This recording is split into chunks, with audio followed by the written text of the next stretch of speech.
시청자 여러분 안녕하세요. 굿 이브닝 주라벨의 김지송입니다. 우리 굿 이브닝 주라벨에서는요, 여러분들의 어려운 종목 상담을 해드리고요, 또 저녁 식사까지 편안하게 해결하실 수 있도록 도와드리는 프로그램입니다. 저희 주라벨에서는요, 주식과 라이프 밸런스를 줄임말로 주라벨이라고 되어 있는데요, 어떻게 진행이 되냐 알려드리겠습니다. 먼저 매일 오후 5시부터 6시까지 진행이 되고요. 당일장 마감과 시황 정리, 업종 테마 분석도 해드리고 팍스경제TV 최고의 증권 전문가분들과 함께 스페셜한 주식 증권 교육까지 준비가 되어 있습니다. 그럼 오늘 함께할 전문가분은 누구실까요? 바로 그가 돌아왔다, 홍주원이 떴다, 바로 홍주원 대표님이신데요. 이분은 기업의 펀더멘탈 그리고 투자 심리, 센티멘탈까지 모두 잡고 계신 분이고요. 옆에 보시면 이렇게 종목들이 나와 있는데 파원의 48%, 보령제약 55%, 그리고 이번 주에 새롭게 제가 어떤 종목이 수익률이 낮나요? 여쭤봤더니 제주반도체가 84%란 어마무시한 수익률을 또 보여주셨더라고요. 또 세로닉스 124% 수익률이 있는데 이렇게 단기 그리고 스윙 위주의 종목들로 아주 실력이 있으신 분들입니다. 또 우리 노란톡에서는요, 바로집이라고 핵심 포인트 전략집까지 나눠드리고 있습니다.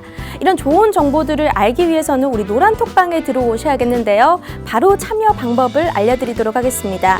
우리가 자주 쓰는 노란톡 있죠? 거기에 말구름 표시를 클릭을 해주시고요. 그럼 말구름 플러스가 뜰 텐데 이것도 클릭을 해주십니다. 그렇게 되면 이제 오픈 채팅이 딱 뜰 거예요. 오픈 채팅을 누르시면 돋보기 모양이 뜨는데 여기에 누르시고 홍주원이 떴다 검색을 하시면 정말 지금 바로 실시간으로 참여하실 수 있으니까 바로 들어오시면 되겠습니다. 그럼 이제 국내 증시 마감 상황부터 전달해 드리도록 하겠습니다. 오늘 코스피, 코스닥 모두 빨간불을 켰죠. 전일 미증시에서 S&P 500 지수가 10주일 만에 최대 폭으로 증가를 했는데요. 그래서 아시아 증시에도 훈풍이 분 것 같습니다.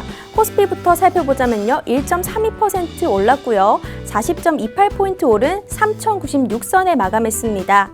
코스닥도 0.72% 상승했고요. 6.89% 오른 963선에 마감했습니다.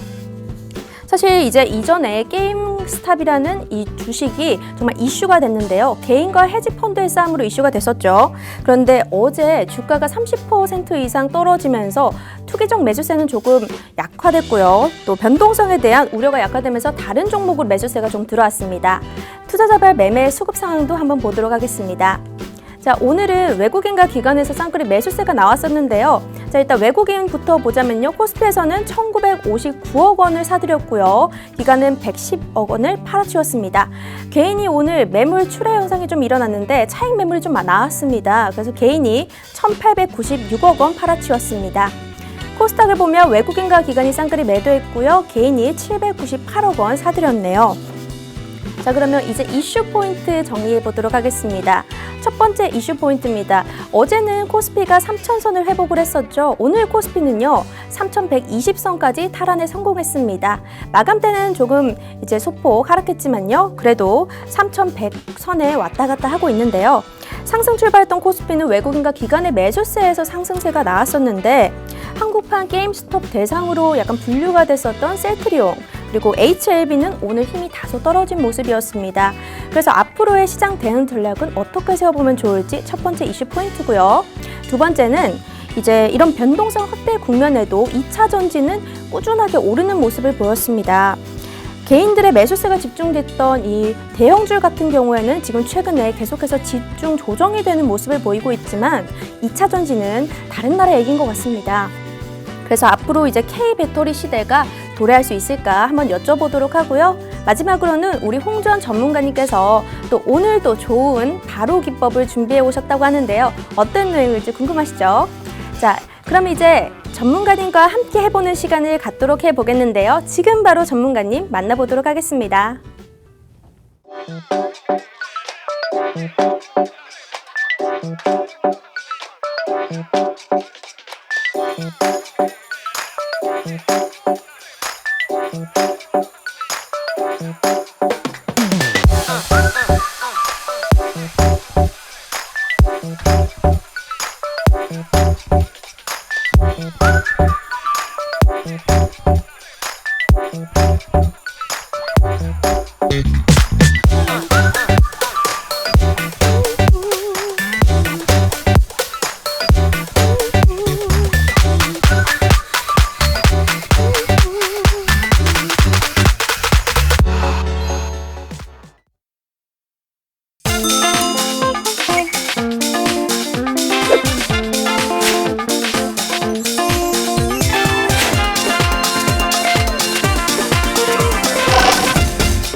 네, 오늘도 최고의 증권 전문가분 모셔봤습니다. 오늘 홍주환 대표님 모셔봤습니다. 안녕하세요. 네, 안녕하세요. 네, 전문가님 있잖아요. 제가 아까 소개에도 말씀을 드렸는데 이 제주 반도체라는 종목이 84%라는 수익률이 또 났어요. 이 종목은 어떻게 또 수익이 좀 난 건지 좀 설명 부탁드릴게요. 이 종목이요? 네. 근데 이제 제가 이 반도체 업종에 대해서 사실은 한 2018년도부터 시작해 2019년도까지 꾸준하게 얘기했던 섹터 중에 한 2개 정도가 있는데 아니구나. 한 4개 정도가 되겠구나. 네. 4개 정도가 있는데 그 중에 하나가 이제 반도체. 왜냐하면 반도체 같은 경우는 우리나라가 꼭 필수로 이제 전 세계적으로 경쟁력을 꼭 안고 가야 되는 어떠한 국책 그 과정이라고 좀 봐도 무방하다라고 좀 이야기 드렸던 만큼 어떤 이제 국가적 과제라고 좀 보실 수 있어요. 그래서 이 반도체 업황 같은 경우는 앞으로 계속 지속 되면서 이제 강세가 꾸준히 이어질 거다라는 이야기를 계속 드렸던 바 있고 그게 실질적으로 2020년도 시작을 해가지고 지금 완전히 변곡점을 맞아서 이제 지금 2021년도에 이제 어마어마한 아주 그 실적을 기대하고 있는 그런 상황이거든요. 지금 올해 뭐 2021년도 반도체 업황 자체가 기대감이 아주 어마어마합니다. 지금 이제 뭐 다양한 컨센서스라든가 이런 것들을 이제 봤을 때 되게 이제 업황 자체가 좋고 전망이 좋다라는 의견들이 계속 나오고 있어요. 물론 저 또한 그렇게 보고 있고, 그리고 두 번째로 뭐 조선업도 제가 이제 꾸준히 얘기했던 바가 있었고, 그리고 이제 뭐 자율주행이나 2차 전지 이런 거 당연히 깔고 가야 된다라고 이야기했었고요. 자, 이제 이런 뭐 이야기들을 좀 드리기 전에 이 반도체에 좀 이제 이야기를 드리고 싶은 게 반도체 같은 경우는 실질적으로 2021년뿐만이 아니라 작년 그리고 2017년, 18년, 19년 이렇게 해가지고 계속 등락률이 왔다 갔다 했었어요. 왜냐면은 우리가 이제 뭐 낸드 플래시다, 뭐 시스템 메모리다, 뭐 시스템 반도체다 해가지고 되게 막 많은 이슈들이 있었기 때문에 그때마다 이 반도체 업황 같은 경우는 계속 그 등락률을 보여왔었다라고 좀 봐도 과언이 아닌데. 근데 이제 문제는 뭐냐면은 그런 등락률 속에서 2020년도에 좀 이제 어떠한 뭐 코로나라는 비체계적인 악재로 인해서 조금 시장이 눌렸단 말이죠. 거기에 이제 같이 동반 하락을 하면서 조금 과대 낙폭을 한 점이 있었어요. 그래서 이제 뭐 그런 점을 감안했을 때 아니 업황도 괜찮고 그리고 이제 뭐 시대적 배경도 맞고 그리고 뭐 전반적으로 그 예를 들어 제약바이오 같은 경우는 실적 이런 것들이 안 좋아요. 대부분. 근데 이제 반도체 업종 같은 경우는 대부분 실적들이 다 좋아요. 근데 뭐 실적도 좋고 그럼 이런 세 가지 정도가 어떻게 이제 화음을 이루고 있는데 이런 화음 속에서 과대 낙폭됐다 그러면 무조건 담아야죠. 그죠? 이렇게 좀 담아갈 수가 있다라고 좀 이렇게 보시면 좋을 것 같고 이런 식으로 우리가 좀 시장을 전략을 짜면은 좀 담아놓고 이런 수익을 낼 수 있습니다. 제조반도체 또한 마찬가지입니다. 이렇게 긴 기간 동안 낙폭을 한 다음에 긴 기간 동안 쭉 이렇게 긴 횡보를 해줬는데 이전에 큰 반등을 많이 보였던 종목이에요. 그리고 이제 이동평균선 같은 경우도 정배열을 만들어내면서 이쁘게 이제 뭐 그 배열을 좀 이렇게 배열의 간격을 좀 늘려가면서 정배열을 이쁘게 만들어내던 그런 종목이기 때문에 이런 종목들은 바로바로 캐치해가지고 이런 폭등이 나오기 전에 바로 이제 들어갈 수 있는 이런 또 노하우가 필요하거든요. 이런 노하우들이 만약 필요하신 분들이 있으면은 노란통 메신저 들어오셔가지고 같이 함께 공부하시면 됩니다.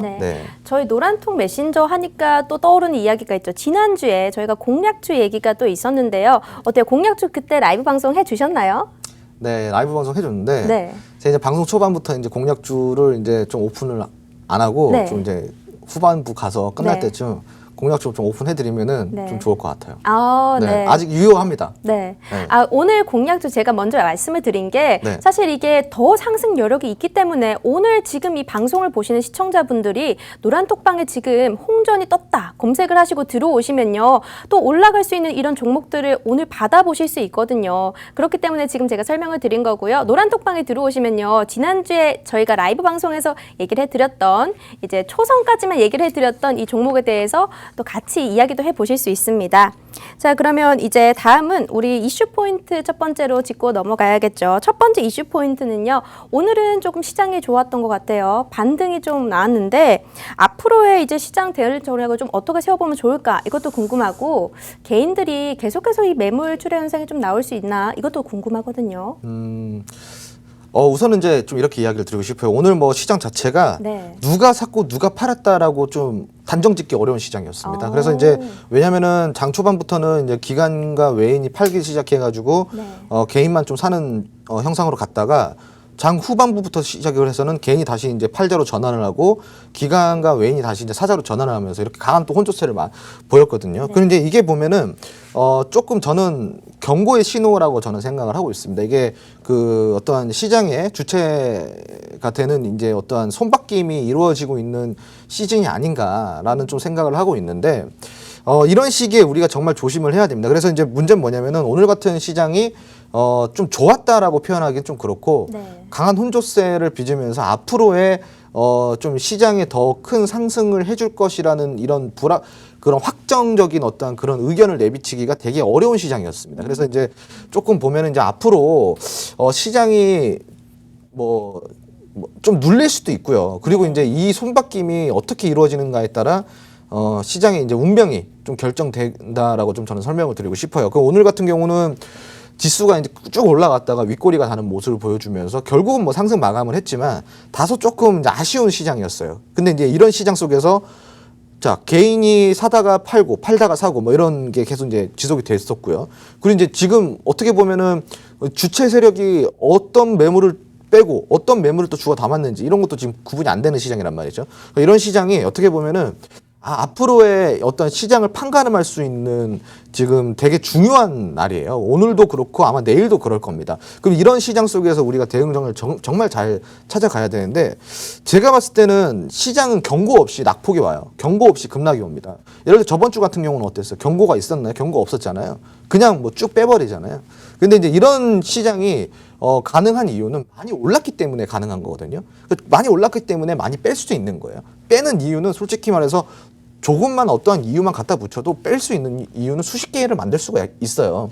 그래서 이제 이런 시장을 되게 조심해야 되는데 오늘 같은 경우는 저는 솔직히 이제 좀 상승인데도 불구하고 조금 조마조마했었던 그런 시장이었던 것 같고 지금 뭐 좀 올라갔다가 차익 실현 매물이 상당히 많이 나왔어요. 네. 거의 뭐 매물 투하가 되는 정도로 그런 좀 이렇게 많이 나왔는데 이런 거를 우리가 봤을 때는 분명히 이 시장의 주체 세력들이 단기적 반등 타이밍을 노려가지고 기존에 있던 종목들에 대한 매물들을 정리한 것으로 저는 보고 있습니다. 그래서 이제 이런 시장은 분명히 뭐 제가 좀 이야기를 드리는 게 무조건적으로 리스크 관리를 하고 가야 되는 시장이다라고 좀 생각하시면 좋을 것 같습니다. 물론 지금 코스피 같은 경우는 3,000포인트를 뭐 이제 유지를 시켜주고 그리고 이제 뭐 코스닥 같은 경우는 다시 이제 960포인트대를 다시 상회시켜주면서 시장을 받쳐주는 것 같지만 이게 또 언제 빠질지 몰라요. 그렇기 때문에 지금 이 시기에 저는 조금 더 현금 확보에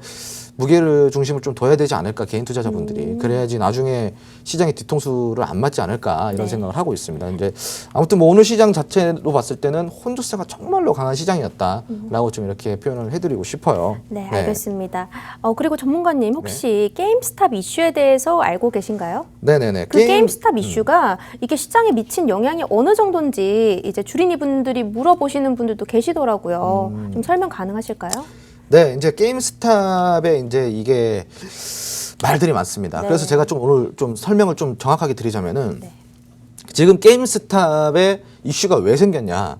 자, 게임스탑이라는 이제 미국의 상장 회사가 있는데 이 회사에 그 공매도를 수익처 그 주 수익원으로 삼고 있는 이 공매도 세력이라고 할 수 있는 헤지 펀드가 있어요. 그 헤지 펀드들은 대부분 공매도를 한다고 보시면 좋거든요. 헤지 펀드들은 공매도로 좀 이렇게 수익을 만들어내는 이런 좀 세력으로 이해를 하시면 좋아요.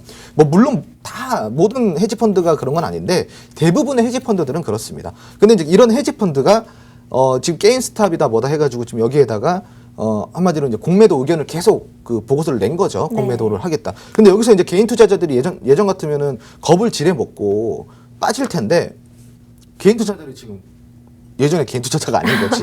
불타죠 아주. 네, 지금 공매도 세력을 아주 때려잡겠다. 네. 너 죽고 나 죽자.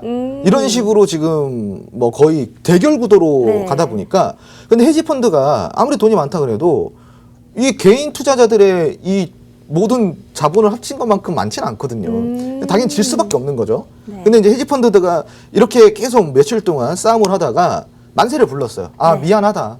이제 더 이상 안 그럴게. 근데 여기에 지금 손실 본 금액이 지금 어마어마해요. 네. 예, 지금 거의 뭐 우리나라 돈으로 치면 수십조거든요. 어마어마합니다. 지금 이제 물론 이제 그게 수십조가 전체 손해는 아니겠지만 네. 전체 손해로 따졌을 때는 한 뭐 그래도 한 제가 봤을 때 한 3조 정도 꽤 큰 돈이잖아요. 네.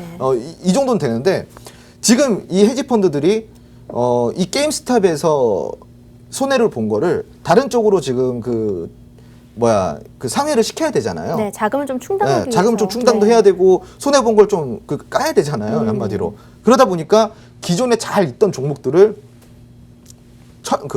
이제 처리를 시키는 겁니다. 매물을 이제 던지면서 네. 이제 현금 확보를 들어가는 거죠. 이제 네. 수익 실현을 한다라는 거죠. 차익 실현을 하고 있다라는 거죠. 근데 이게 이제 미국 시장 전체에 좀 영향이 갔었어요. 근데 문제는 뭐냐면 제가 이제 헤지 펀드 뭐 게임스탑 해가지고 되게 이제 이슈가 많은데 정확히 이야기 드리자면은 단기적 이슈라고 보시면 돼요. 왜냐하면 헤지 펀드들이 여러분 아무리 돈이 많아도 미국 시장 전체를 움직일 만큼의 돈은 안 돼요. 무슨 말씀인지 이해되시나요? 미국 시장의 전체 헤지 펀드가 차지하고 있는 비중은 거의 뭐 적다 보시면 돼요. 물론 뭐 개인 투자자 입장에서는 적은 게 아니지만 네. 전체 시장에 비례했을 때는 헤지 펀드들의 비중이 되게 적죠. 그럼 헤지 펀드들이 미국 시장을 좌지우지할 수 있을까요? 그렇지 못하다라는 거예요. 헤지 펀드들이 움직인 거는 시장에 어떤 심리적 영향을 끼칠 수는 있지만 물질적인 큰 영향을 주진 못한다라는 점. 근데 네. 이런 심리적 영향이 다른 어떠한 기관이라든가 혹은 다른 외국 자본에까지 전달이 되면서 같이 동반 매도로 이어질 수 있다라는 건 우리가 우려해 볼 만한 거죠. 하지만 지금 그렇지 않잖아요. 다른 뭐 기관도 그렇고 외국 자본도 그렇고 뭐 아직 뺄 생각을 안 하고 있으니까 제가 봤을 때는 요거는 그냥 단기적 이슈로 좀 보시는 게 좋고 우리나라 같은 경우도 맞아요. 우리나라 같은 경우에도 헤지 펀드가 들어와 있어요. 외국 계열 헤지 펀드가 들어와 있는데 그 헤지 펀드들도 마찬가지로 우리나라에서 공매도 많이 치죠. 근데 이제 그 게임스탑 이슈가 됐을 때 저번 주 시작을 해가지고 외인의 이제 매물 출회가 거의 한 2조 원 가까이 됐어요. 2조 원 가까이가 됐는데 그럼 제가 이제 여러분들한테 딱 그렇구나라고 할 수 있는 이야기를 딱 드리자면은 네. 외국 계열 헤지 펀드가 우리나라에 들어와 봤자 얼마나 들어와 있을까요? 이 한국 코리아 시장에. 네. 그렇죠. 네. 그거 뭐 거의 비중이 적겠죠. 그죠? 물론 외국 자본 전체로 봤을 때는 많아요. 우리나라 시장에 정말 큰 비중을 차지하고 실질적으로 외인이 움직여야 시장이 움직인다는 말이 있을 정도로 네. 외인의 힘이 강력하지만 그 외인 중에 헤지 펀드가 차지하는 비중은 얼마나 될까요? 그렇게 크지 않다라는 거예요. 예. 그렇기 때문에 이런 부분들을 우리가 좀 체크를 하다 보면은 시장에 단기적인 어떤 심리적 영향은 있을 수 있지만 큰 물질적인 영향은 좀 주기 좀 애매하다. 그러니까 단기적으로 좀 보면 좋을 것 같고 헤지 펀드는 이제 금방 꺼질 불이다라고 좀 생각하시면 좋을 것 같습니다. 네, 알겠습니다. 게임스탑에 대해서 걱정이 많으신 주린이 분들이 계셨을 텐데요. 이건 정말 단기적 이슈라고 해주시니까요. 자, 이런 자세한 설명들도 이제 방송이 아니더라도 궁금하신 분들을 위해서 저희가 노란톡 메신저 소개해드리도록 하겠습니다. 홍주원 대표님 노란톡은요. 오픈 채팅방 검색창에서 홍주원이 떴다 검색을 해주시면 되는데요. 지금도 많은 분들이 들어와 계세요. 주식초보님 새로 들어오셨고요. TV 시청 중입니다. 본방사수하고 있어요. 이렇게 얘기들 해주시네요. 오늘도 시청자 공약 이벤트 공약주가 있으니까 지난주에 못 들으셨던 분들 지금 바로 들어오시면 이 방송이 끝날 때쯤에 또 들어보실 수 있습니다. 자, 그럼 이제 두 번째 이슈 포인트로 넘어가 볼 텐데요. 지금 2차 전지는요. 이 변동성 확대 국면에도 약간 굳건한 모습이에요. 그래서 이제 K 배터리 시대가 오나 궁금하신 분들이 많은데 이 이슈 포인트에 대해서 어떻게 생각하세요? 네. 아까 제가 이제 그 방송 시작하자마자 했던 얘기 중에 2차 전지 얘기가 나왔는데 네. 제가 이 이야기를 왜 한 3, 4년 전부터 이야기를 계속 했을까? 자, 이거를 다시 과거로 좀 되짚어 볼게요. 네. 이제 우리나라 같은 경우는 이게 어쩌면 이슈 포인트지만 교육을 할 수도 있는 거잖아요. 그렇죠. 시청자 여러분께 좀 잠시 이 이슈를 통해서 교육을 좀 해드리자면은 이 우리나라 같은 경우는 내수 경제가 좋나요? 아니면 좋지 않나요? 내수 경제가요? 이제 그러니까 한마디로 이 내수 그러니까 우리나라가 이제 수출의 의존도가 아니어도 네. 내수로 먹고 살 수 있는 나라일까요? 수출에 의존하지 않나요? 그렇죠. 많이 합니다. 네. 수출에 의존을 많이 하고 내수 경제로만 먹고 살기 되게 어려운 나라예요. 그 두 번째로. 그리고 이제 우리나라 같은 자원이 많나요? 아니면 자원이 적나요? 자원이 적죠. 적죠. 네. 그죠? 맞아. 이 두 가지만 기억하시면 돼요. 이 두 가지만 우리나라가 가지고 있는 이 두 가지 약세죠. 약점. 한마디로 내수 경제가 안 좋아. 왜냐하면 인구가 그렇게 많지도 않고 땅덩어리도 좁아. 네. 그리고 자원도 없어요. 이 두 개만 기억하시면 돼요. 이 두 개만. 네. 자, 왜 이 두 개만 기억하라 그러냐면은 그럼에도 불구하고 우리나라는 왜 선진국가의 계열에 들어섰냐라는 거예요. 그럼에도 불구하고 우리나라는 왜 이 전 세계적으로 경쟁력을 갖고 시장을 선도하고 있다라는 거죠. 네. 그 이유는 이 두 가지 때문인 거예요. 이 약점을 보완하기 위해서 우리나라가 지속적으로 연구하고 그런 이제 갈증이라 그러죠. 그런 것들을 어디서 해소하냐면 기술력에서 해소를 한다 보시면 돼요. 그래서 수출 의존도가 되게 높은데 우리나라 같은 경우는 그 중국 욕을 많이 하잖아요. 네. 막 쟤들 너무 뺏긴다 하지만 우리나라도 잘 뺏겨요. 우리나라도 카피를 되게 잘합니다. 네. 근데 이제 중국은 이제 그 느낌이 짝퉁 느낌. 그러니까 아 저거 짝퉁이다라는 느낌이고 우리나라는 아 커스터마이징 잘했다. 아니 이제 아니 뭐 이제 네. 제가 편견이 아니라 네. 커스터마이징이랑 그 완전 뺏겨서 하는 거랑은 다른 거거든요. 그러니까 한마디로 우리가 이제 명품 같은 것도 네. 명품의 디자인을 따서 우리가 다른 어떠한 그 네임밸류를 만들어가는 거는 커스터마이징이 될 수가 있겠죠. 네. 근데 명품을 똑같이 로고랑 다 따가지고 똑같이 해가지고 언제 그거 짝퉁이다 그러면 그건 짝퉁이 네. 되는 거잖아, 그죠? 그래서 우리나라는 커스터마이징을 잘한다 보시면 되는데 우리나라가 기본적으로 커스터마이징에 성공한 사례가 이제 건설, 그리고 두 번째로 조선이에요. 이 두 가지는 커스터마이징을 되게 잘해서 시장을 선도했다 보시면 돼요. 그리고 네. 세 번째로는 뭐냐면은 이 그 조선과 건설이 지나고 나서부터 뭐가 우리나라가 이제 그 강세를 했냐면 전기 전자 업종입니다. 전자제품 업종. 이 전자제품 같은 경우는 실질적으로 한 10년, 20년 전까지만 해도 메이드 인 재팬이라는 소리를 많이 했었어요. 무조건 재팬이다, 재팬. 일제가 좋다라는 맞아요. 이야기가 많이 나왔었는데 네. 지금 전 세계적으로 일제 쓰나요? 안 써요. 네. 그럼 독일제 쓰나요? 안 써요. 적어도 전자제품만큼은 지금 메이드 인 코리아가 거의 뭐 점유율이 제일 높다라고 보셔도 무방한데 그만큼 가성비가 좋고 제품이 좋다라는 거예요. 그 이제 그것도 커스터마이징을 해가지고 잘 가지고 왔죠. 그래서 지금 그리고 또 이제 올라가고 있는 것 중에 또 하나는 뭐냐면 자동차 업종입니다. 네. 자동차 업종 같은 경우도 우리나라가 아직까지 도요타 정도에 미칠 정도는 아니지만 정말 많이 올라왔어요. 그리고 이제 곧 있으면 그게 또 판도가 바뀔 수도 있을 것 같다는 저는 생각을 하고 있고 그리고 이제 제가 이제부터 전기 그 2차 전지 얘기를 좀 드릴 건데 네. 2차 전지 같은 경우는 우리나라의 어떠한 아까 제가 그 반도체 뭐라 그랬어요? 과제라 그랬죠. 나라의 과제, 국가의 과제라 그랬는데 2차 전지 또한 마찬가지예요. 왜냐하면은 자 2차 전지는 우리나라가 원래 실질적으로 약세 국가였었어요. 2010년대 초반까지만 해도. 근데 이제 문제는 그 다이슨 혹시 그 아시나요? 네, 다이슨 알죠. 다이슨 청소기가 나왔을 때 우리가 이제 다이슨 청소기 썼을 때 왜 센세이션이었냐면은 가볍고 무선인데 오래 청소를 할 수 있다는 점. 그 당시에 무선 청소기가 10분을 넘기는 게 어려웠었어요. 네. 터보 쓰고 이러면은 뭐 7분, 6분밖에 안 갔었단 말이죠. 근데 다이슨은 어때요? 막 30분, 20분 막 하잖아. 그죠? 근데 우리나라의 제품들은 그렇게 못했었단 말이에요.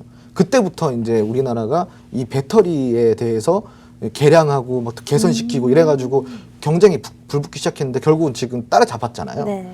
그런 것처럼 우리나라가 이제 이 2차 전지에 대해서 미래 산업에 있어서 정말로 이건 우리가 끌고 가야 되는 과제 중에 하나다라고 불을 지핀 게 바로 2차 전지인데 그거의 선두 기업이 어딘지 아세요 혹시?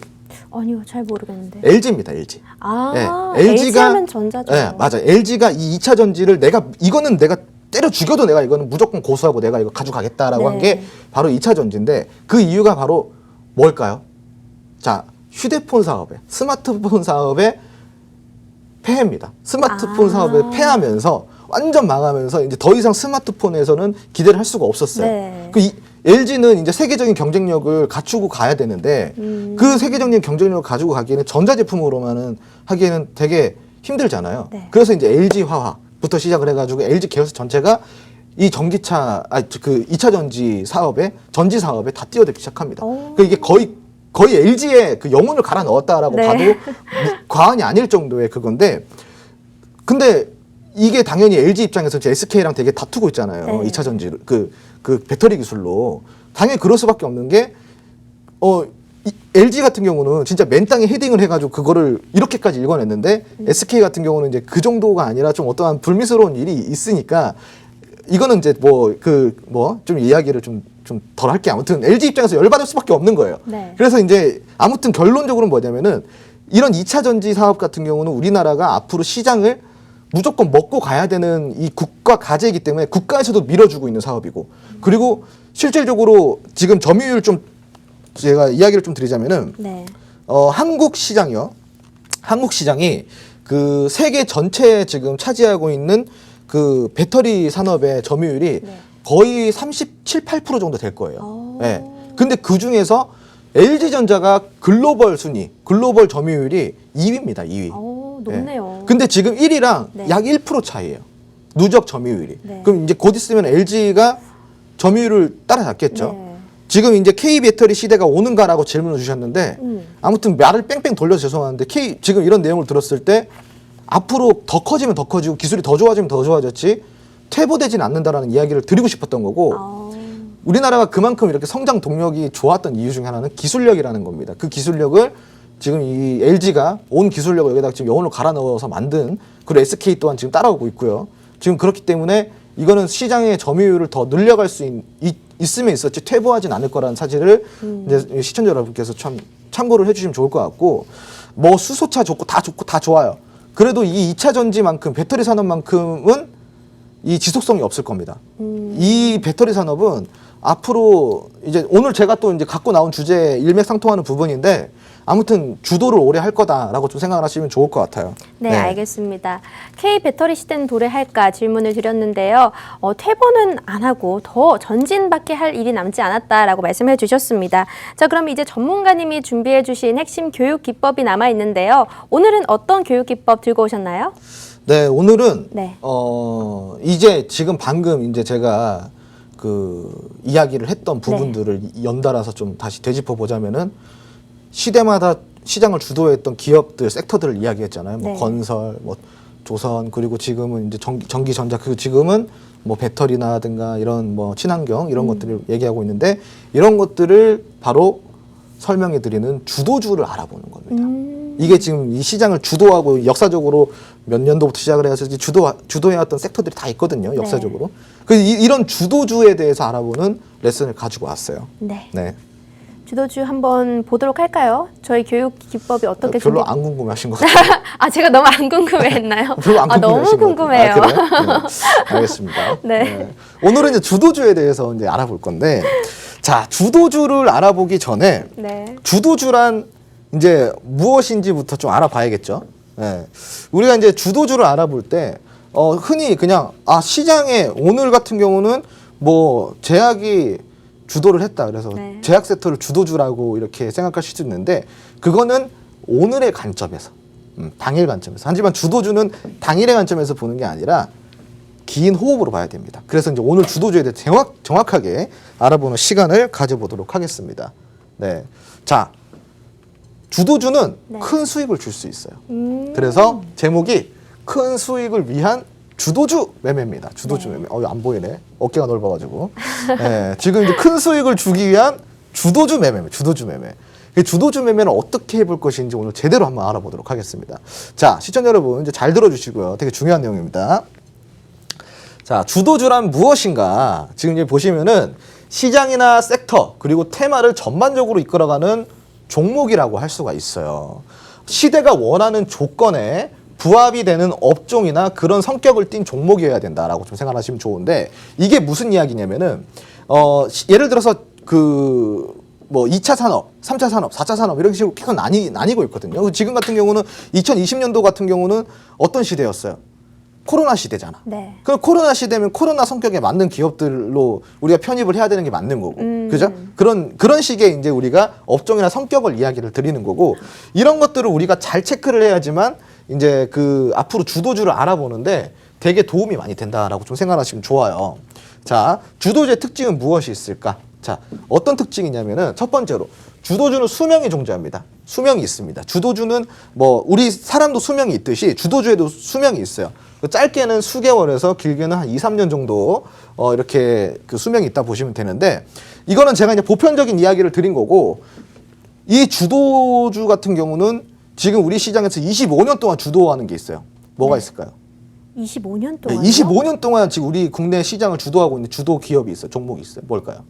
삼성? 맞아요. 오. 삼성전자는 어때요? 꾸준하게 주도를 하고 있잖아요. 그러니까 이거는 제가 보편적으로 이야기를 드린 거고 네. 이런 정말 초대형 우량주 같은 경우는 네. 이제 거의 뭐 기업이 망하지 않는 이상 계속 주도를 한다 보시면 돼요. 근데 이제 이거는 삼성전자는 열애로 두고 네. 보편적으로 좀 봤을 때는 수개월에서 길게는 2, 3년. 왜 수개월에서 길게는 2, 3년이냐면은 테마는 생겨났다가 사라진다고 그랬잖아요, 그때. 네. 근데 테마가 나왔을 때마다 테마가 갖고 있는 성격이 다 다르다 그랬잖아요. 그리고 그 힘도 다르고. 근데 테마가 갖고 있는 재료가 조금 약해. 네. 근데 그래도 지속성은 있어. 그랬을 때는 수개월 정도는 가능한, 2, 3개월? 3, 4개월까지는 가는 거예요. 근데 조금 강해. 그러면 한 1년까지 가는 거지. 예를 들어서 이제 뭐 지금 반도체 업종 같은 경우는 네. 지금 한 4년? 4년 정도 지금 주도 섹터죠. 네. 그리고 또 이제 뭐가 있냐면은 지금 예를 들어서 이제 자율주행 같은 2019년도 시작해서 지금 2021년도니까 한 2년 동안 주도를 하고 있는 거죠. 2년 동안. 그죠? 이런 식으로 이제 주도 그 섹터마다의 성격 그리고 힘에 따라서 수명이 결정됩니다. 근데 이 수명은 어떻게 우리가 생각을 해서 뭐 어디까지 갈 것이다라는 거를 예측하기가 되게 어려워요. 왜냐면은 그 시장은 기대 심리로 움직이잖아요. 그러니까 한마디로 사고력이 중요해요.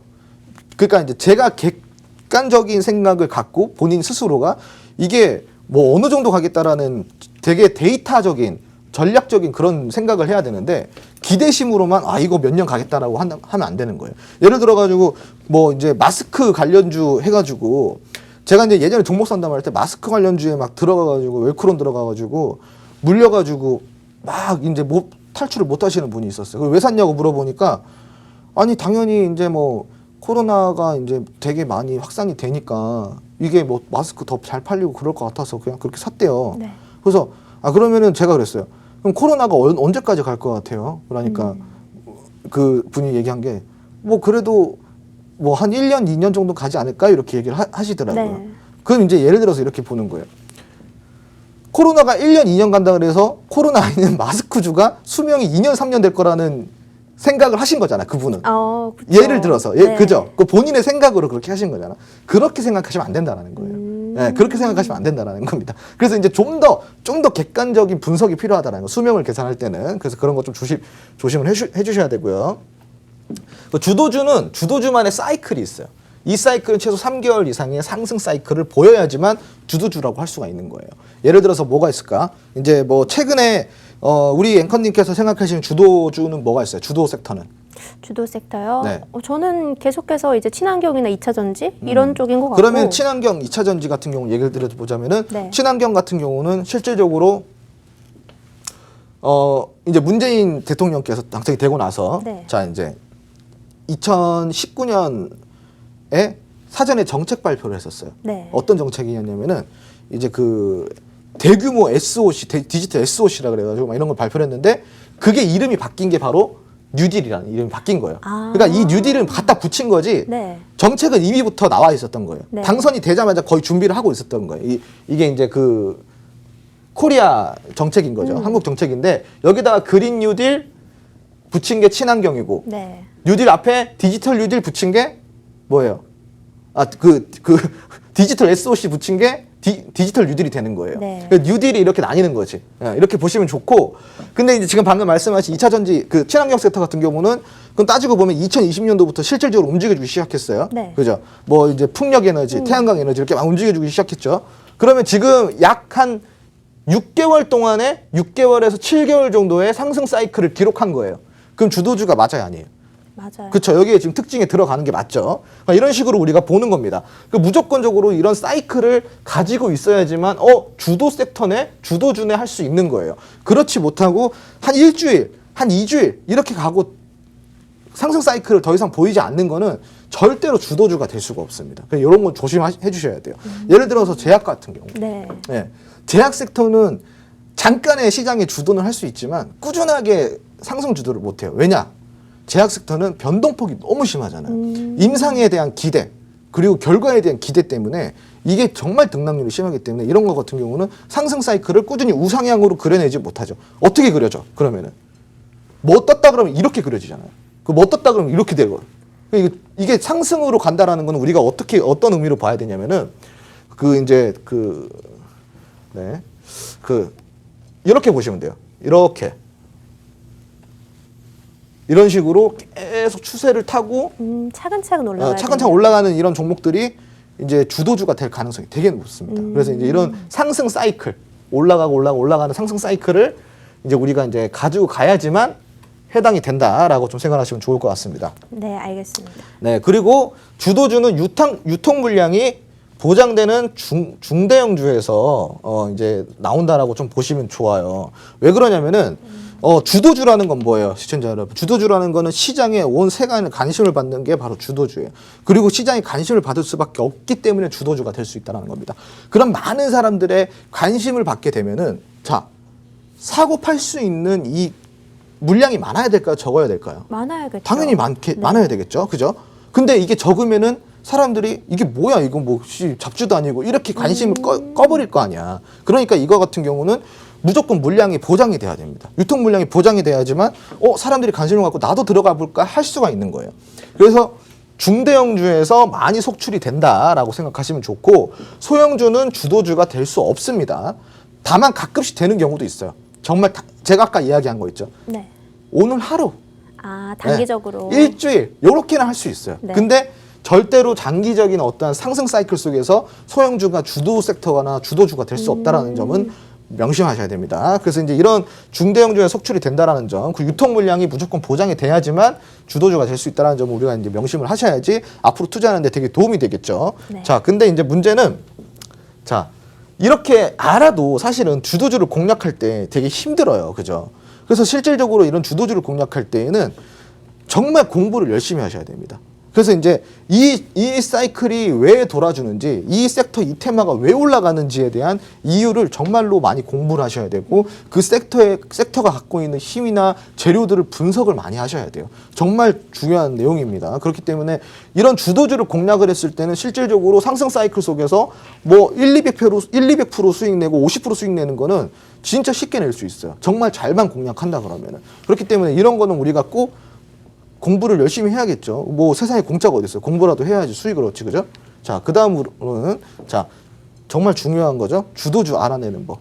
이게 시간 때문에 제가 이제 설명을 해드리긴 해드리는데, 이거 지금 그냥 짧은 시간 안에 해드려야 되는 부분에 빠지는 부분이 많아요. 못 들으신 분들은 노란톡 들어오셔서 다 드시면 됩니다. 자, 주도주를 알아보는 방법에 대해서 좀 이야기를 드릴게요. 첫 번째로 하루 동안의 지수 움직임과 투자 주체, 이거 중요해요. 투자 주체별 매매 동향을 살펴봐야 됩니다. 오늘 제가 얘기했죠. 오늘은 투자 주체가 뚜렷하지 않다라는 제가 시황 설명을 드렸잖아요. 네. 그럼 투자 주체별 이런 것들을 알아볼 수가 없기 때문에 시장이 좀 애매한데 할 수 있는 거예요. 그래서 이런 것들 알아봐야 되는 겁니다. 네. 그 하루 동안에 이런 지수 움직임과 투자 주체별 매매 동향을 살펴봐야 돼요. 시장이 올랐는데 어떤 섹터에 뭐 누가 주체가 되었으며, 이 올랐던 지수에 있어서 누가 가장 주체가 됐으면 이 주체가 뭘 샀는지, 어떤 테마를 샀는지, 어떤 섹터를 샀는지, 이런 걸 봐야 되는 거예요. 그리고 지수가 내려갔어요. 지수가 내려갔는데 어떤 섹터를 가장 많이 팔았는지, 그리고 또 내려가는 와중에 또 주워 담은 건 뭔지, 이런 것들을 우리가 계속 봐야 돼요. 그래야지 주도주를 우리가 알아낼 수 있는 거예요.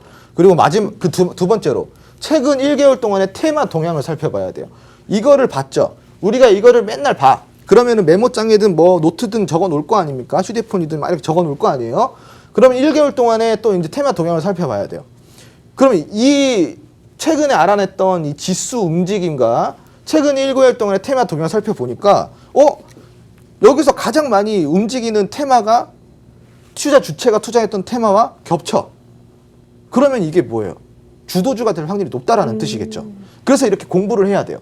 그럼 이 주도주가 될 수 있다라는 이 확률이 높은 섹터를 메모를 해놓고 그 섹터에 대해서 다시 공부를 하기 시작하는 거예요. 이 섹터가 어떤 재료를 갖고 있고 어떤 모멘텀을 갖고 있길래 최근 1개월 동안 얘들이 이렇게 많이 샀을까? 이렇게 공부를 하기 시작하는 겁니다. 그러면서 차트를 보기 시작해야죠. 그중에 종목을 찾아내고 차트를 보면서 저점이 어디인지, 눌림목이 어디인지, 혹은 뭐 수급은 어디서부터 이루어졌는지, 이런 것들을 체크를 하면서 들어가야 되는 겁니다. 마지막으로 자, 오늘의 상승률 상위 종목과 거래량 상위 종목을 체크해야 돼요. 이게 결국은 다 연결되는 겁니다. 이것까지 다 체크를 하셔야지 우리 주도주를 찾을 수가 있어요. 상승률 상위 종목이 이 테마 안에 들어간다. 상승률 중에 뭐 잡주도 있을 거고 개별 종목도 있을 거고 뭐도 있을 거 아니에요. 근데 요 종목은 요 테마에 들어가네. 이 테마는 투자 주체가 많이 산 테마네. 그러면은 더할 나위 없이 좋은 거겠죠. 자, 그리고 여기에 거래량까지 같이 동반이 됐네. 그러면 이거는 그냥 주도주예요. 거의 뭐 10중 8구 주도주다. 이렇게 생각하시면 좋아요. 네. 어때요? 쉽죠? 여러분. 이렇게 주도주 공략하는 게 쉬워요. 네, 알겠습니다. 이 바로 기법에 대해서 이 방송을 보시면서 적어서 하시는 분들도 계실 텐데요. 이 자료들 우리 노란톡방에 그대로 올려드리고 있으니까요. 지금 바로 오픈 채팅방 검색창에서 홍전이 떴다 검색해 보시고요. 그리고 지금 곧바로 이어서는 교육 다음에 우리 공약주 얘기까지 조금 더 남아 있으니까 노란톡방에 들어오시면 우리 공약주가 공개가 될 테니까 지금 바로 들어오시면 좋을 것 같습니다. 지금 바로 기법 내용이 조금 더 남아 있나요? 지금 이제 우리가 방송 시간 한 10분 정도 남았잖아요. 네. 마지막 마무리하고 그러면은 공략주 좀 얘기 드리도록 네네, 하겠습니다. 알겠습니다. 이게 이제 알아냈으면 뭐가 필요해요? 알아냈으면은 언제 사야 주의점 되나? 필요해요. 주의점. 주의점. 네, 주의해야지. 네. 워링 조심해야죠. 네. 네. 자, 주의점 알아볼게요. 자, 주도주라고 해서 꾸준하게 상승이 나오진 않아요. 이게 바로 주의점입니다. 아까 제가 이야기했죠. 차트가 어떻게 그려진다고? 이렇게 그려진다 그랬잖아요. 네. 혹은 이렇게 갔다가 이렇게 갈 수도 있는 거고요. 그냥 이해되시죠? 죽진 않지만 내려가서 눌려가지고 횡보를 할 수 있다는 거죠. 근데 이제 이런 것들을 우리가 주도주를 그냥 공략할 때 와 막 그 부푼 기대를 해가지고 사면은 엄청나게 올라가겠네 하겠지만 자 차트를 그려드릴게요. 주도주를 찾았어. 근데 이렇게 올라갔을 때 여기서 사버린 거예요. 그래서 이렇게 내려가가지고 쭉 횡보를 하면 어떡해? 이게 그 기회비용 날리는 거잖아요.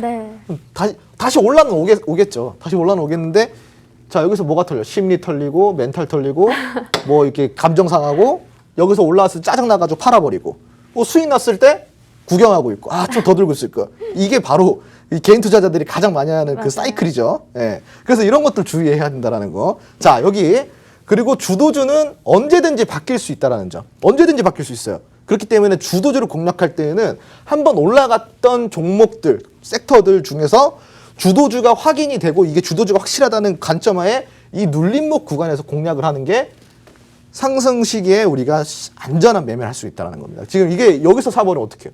짜증나, 화나고 이제 멘탈 털리고 여기서 진짜 털어버려야겠다니까 올라가 버리잖아. 이러면 안 되는 거예요. 그래서 이제 우리가 공략할 때에도 똑똑하게 공략해야 된다는 거 명심해 주시고 자 다음으로 주도 상승 시기에 물리게 되면 장기 투자가 될 수 있다는 거 지금 방금 이야기한 부분이에요. 당연히 여기서 물리게 되면 장기 투자가 되죠. 자, 요 세 가지만 주의하면은 주도주 공략이 좀 더 쉬울 수 있습니다. 여기 주도주에 대해서 조금 더 알아보고 싶고 나도 주도주 하나 정도는 갖고 가고 싶다. 이러신 분들은 노란통 메시지 들어와야 돼요. 지금 오늘 공략주 드릴 것도 주도주가 될 수 있는 거예요. 주도주가 될 수 있는 겁니다. 네. 하지만 이거는 아까 제가 얘기한 상승 사이클 속에서 주도가 아니라 네. 단기적 주도주가 될 수 있는 겁니다. 네. 왜냐하면 또 단기적인 거 좋아하시잖아요. 맞아요. 한 번에 네. 큰 수익. 네. 그런 아무튼 큰 수익. 네. 그런 종목인데 네. 큰 수익 나올 수도 있고 안 나올 수도 있어요. 그래요? 네. 그래도 저는 항상 네. 믿고 있어요. 네. 그 공략주에 대해서 조금 더 설명해 주실 수 있나요? 궁금하신 분들이 많으실 것 같아요. 네. 제가 아까 이야기한 이 주도주에 대해서 네. 조건이 몇 개 부합되는 종목입니다. 네. 아까 이제 거래량 상위에 있어야 된다 그랬잖아요. 그리고 이제 상승률 상위에 있어야 된다 그랬고. 네.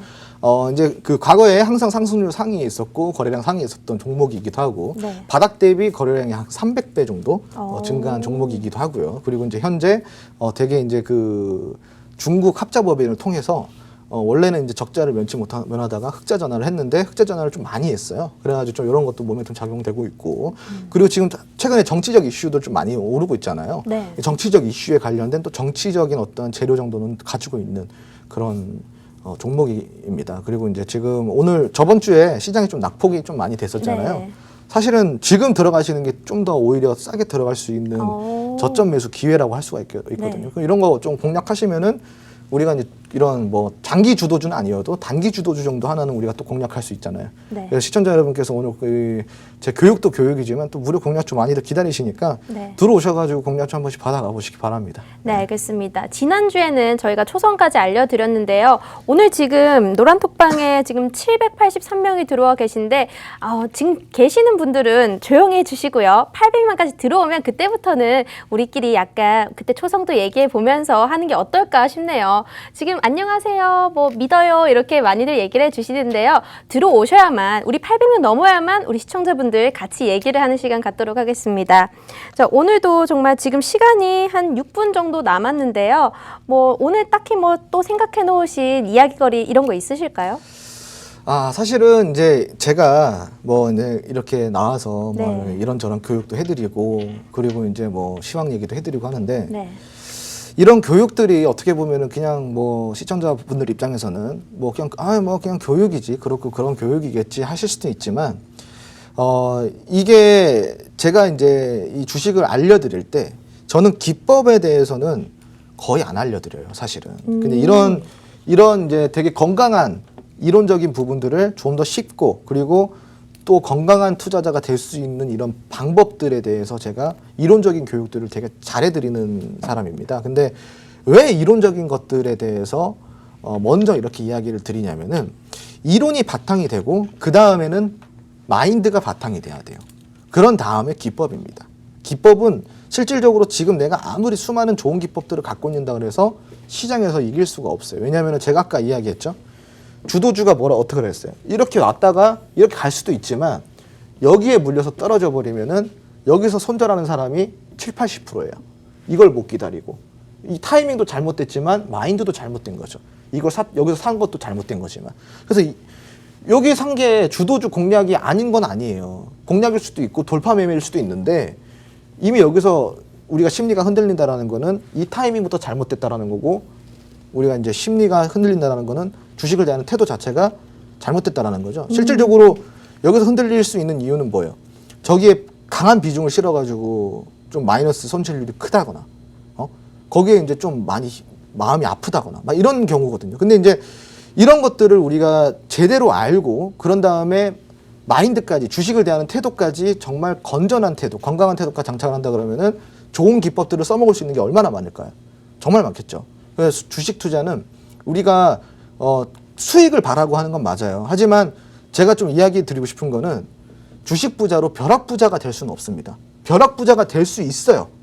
될 수 있는 만큼 벼락 거지가 될 수도 있습니다. 벼락 거지요. 네. 그럼 여러분들은 벼락 부자가 되길 원하면서도 벼락 거지가 될 각오로 하고 주식 투자를 하실 거예요? 아니면은 나는 벼락 부자는 아니어도 천천히 부자는 되고 싶어요 하고 주식 투자를 하실 거예요? 천천히. 그죠? 네. 그래서 주식은 건강하게 투자를 해야지 천천히 부자가 될 수 있습니다. 주식은 누구나 투자를 해서 수익을 낼 수 있고요. 그리고 부자가 될 수 있어요. 하지만 주식을 대하는 태도에 따라서 결과는 천차만별로 바뀐다는 거를 우리 시청자 여러분께서 명심하시기 바랍니다. 네, 알겠습니다. 확실히 전문가님 얘기를 들어보니까 뭐 다른 어떤 분들은 이것만 하면 부자가 될 수 있어요. 이런 분들도 꽤 있으시잖아요. 근데 확실히 뭔가 진정성이 있다고 해야 되나? 그런 게 좀 느껴지는 것 같고요. 지금 노란톡방에 797명입니다. 우리 시청자분들 조용히 해주시고요. 800명 넘으면 우리 종목 얘기하기. 종목은 우리가 지난주에 이제 드렸지만 상승 여력이 충분하게 많이 남아 있습니다. 조정장이었기 때문에 지금 사면 아주 저점 매수 구간이라고 할 수 있겠죠. 그래서 지금도 많이들 들어오세요. 이상희님, 해바라기님도 어서 오시고요. 자, 오늘 정말 많은 걸 들어봤습니다. 그런데 우리 이제 지난주에 제주 반도체 이런 얘기도 있었잖아요. 네. 제주 반도체 이런 거는 이것도 역시 우리 매매 기법으로 한 거, 그럼 바로 기법을 이용한 건가요? 그럼요. 제가 그 실질적으로 이제 갑자기 이제 말이 까먹었는데 제가 이제 이런 종목들을 잘 찾아내죠. 그리고 이제 저는 이제 좀 안전하게 투자하는 거를 원하는데 가끔씩 이제 그 방송사에서 경연을 붙여요. 경연을 붙였을 때 그때는 제가 1등을 놓치질 않아요. 네, 뭐 자료 찾아보시면 아실 건데 너튜브에서 홍종훈만 쳐봐도 나오거든요. 근데 제가 그런 또 승부욕은 있어요. 제가 뭐 예를 들어서 급등주 이런 것들 제가 찾는 거 귀신인데 이런 것들은 손절을 각오해야 된다는 거죠. 근데 제가 드리는 종목들은 조금 손절에 대해서는 안심하고 좀 가셔도 되는 종목들, 이런 종목들이니까 좀 뭐 괜찮다라고 좀 이야기를 드릴 수가 있겠습니다. 네, 알겠습니다. 오늘 남은 시간 동안 홍주환 대표님의 남은 마지막 내용까지 한번 들어봤고요. 자, 오늘 우리 굿이브닝 주라벨 준비한 내용은 여기까지입니다. 재밌게 시청하셨나요? 저희는 다음 시간에 또 찾아뵙도록 하겠습니다. 시청해주신 여러분 고맙습니다.